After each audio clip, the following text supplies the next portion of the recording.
Students across Florida get ready for summer break. The work is just starting for experts trying to get to the bottom of problems with the state's new standardized tests. A panel appointed by the governor met at the University of North Florida this morning, trying to understand the technical glitches and find out if the tests are a fair assessment of what students really know. Channel 4's Tarek Miner was there and joins us now. And Tarek, what did the panel accomplish?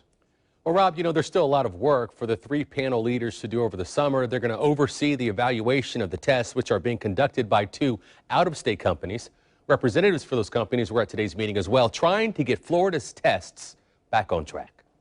Right out of the blocks, Florida's new standardized test stumbled with statewide computer glitches that prevented students from logging on to take their tests. It's just one of several issues this review panel is examining with no real answers quite yet. Can you give me any more insight into what happened with the technological issues? Well, at this point, we don't know.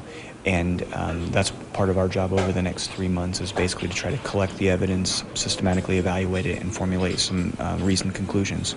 Last month, Governor Scott signed a law that said this year's test won't be counted unless outside groups prove that it's valid.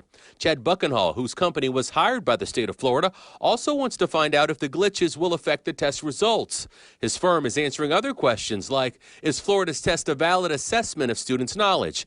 They want to know whether or not teacher advancement should be based on the test results. Flagler College Chancellor Bill Proctor is one of three panel members, and he has other concerns. My big concern is what are we going to use the test for?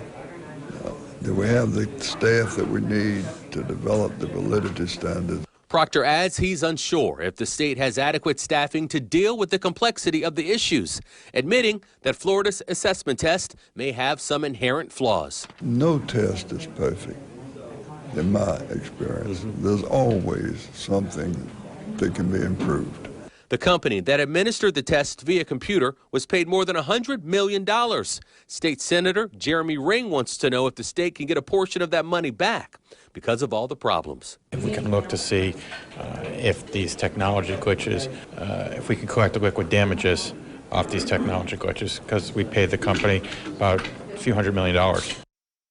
A preliminary report is due to the state by the end of July. The final report is then due September 1st. So it's going to be several more months until we know whether or not those new tests are valid in our state.